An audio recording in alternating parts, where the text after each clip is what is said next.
Housing. We did, how many ways do we talk about it? Price, availability, rental problems, so on and so on.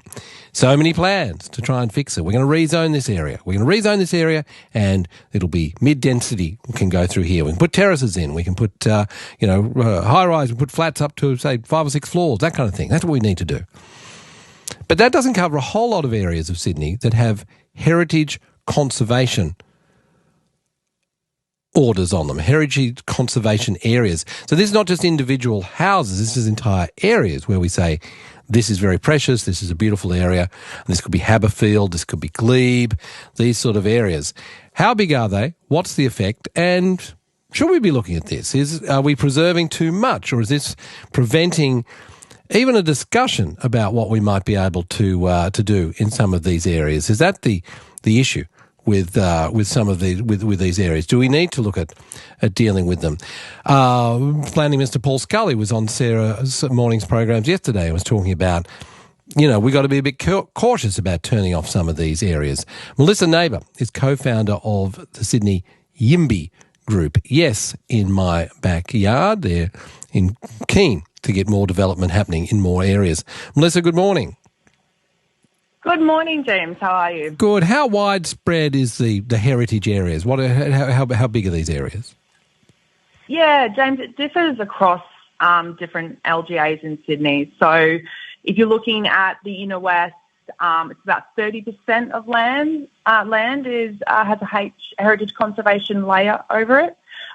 City of Sydney and Waverley also about 30%, 45% in Hunters Hill.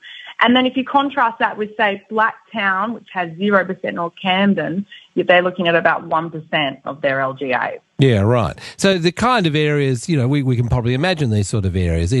These are places which might have rows and rows of terrace, and they've got a particular quality to them. We want these areas, don't we? Well, look, we do want to preserve. We do believe some heritage needs to be preserved, but I think it should be reserved for buildings that have sort of unusually old or attractive or have some unique historical features. But I question, in the middle of a housing crisis, if we need to lock up sort of nearly half of our LGAs as museums, and have these sort of mass areas of standard houses, just basically locking up our city. Mm. But I mean, I suppose that's the point, isn't it? Some of these areas, remove them at your peril. We might have a crisis right now, and then we suddenly go and gut all these areas, and we might regret that they have a quality. They add something to the city overall to have these places, don't they? Look, I see what you're saying, James, but I really believe that cities need to be progressive. They need to change with the times. We think they're like gardens, and we need to tend them as they grow, but not just pin them like butterflies to a mantelpiece. We're not living in the past. This is the modern time. And I think our housing should reflect the needs of today's population and also the needs of modern day life. We need to expand the homes that we currently have for growing families, or, the changes that we're seeing in society, like work from home. Mm. There'd be many listening that would remember the exact same arguments through the 60s and 70s in Sydney, which if we'd gone down what you're saying, all of King's Cross, all of those Victoria Street would be gone, all of the rocks would be gone. We tend to treasure the fact that these things were preserved, don't we? Yeah, absolutely. I think, it's great that we still have those areas, and we think that they should continue to be reserved. We're not saying get rid of heritage altogether. Far from it. We want to see, buildings that have real heritage value protected and preserved in perpetuity. But we also need to balance that with the reality that, as I said, we're in a housing crisis. People cannot afford to put a roof over their head in this city.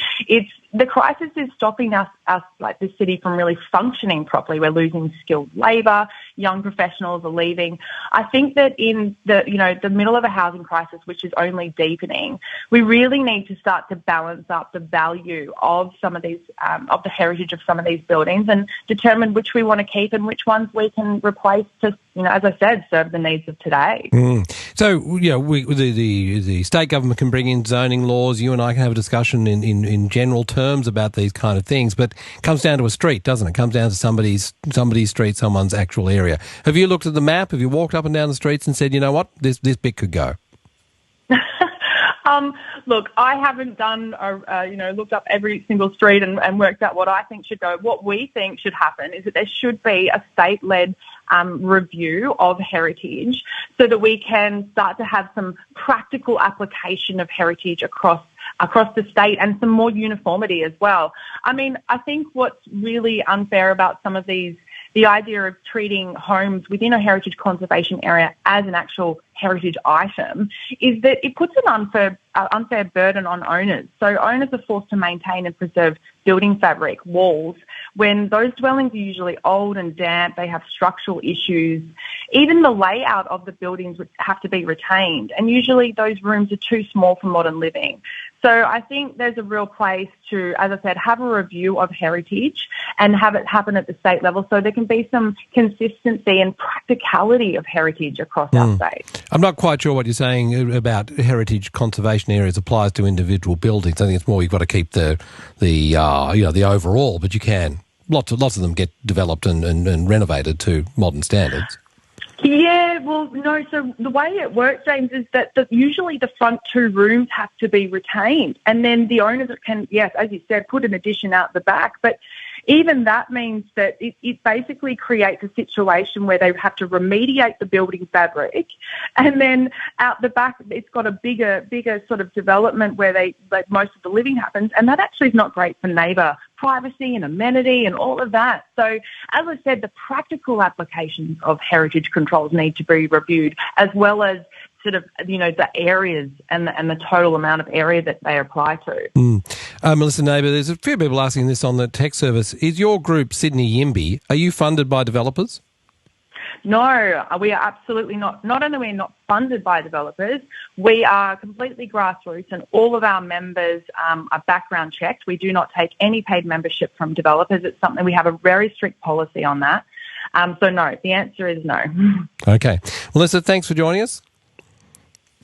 Thank you for having me, James. Melissa Neighbour is co-founder of YIMBY. Yes, in my backyard. Lots of comment on this already. I profoundly disagree with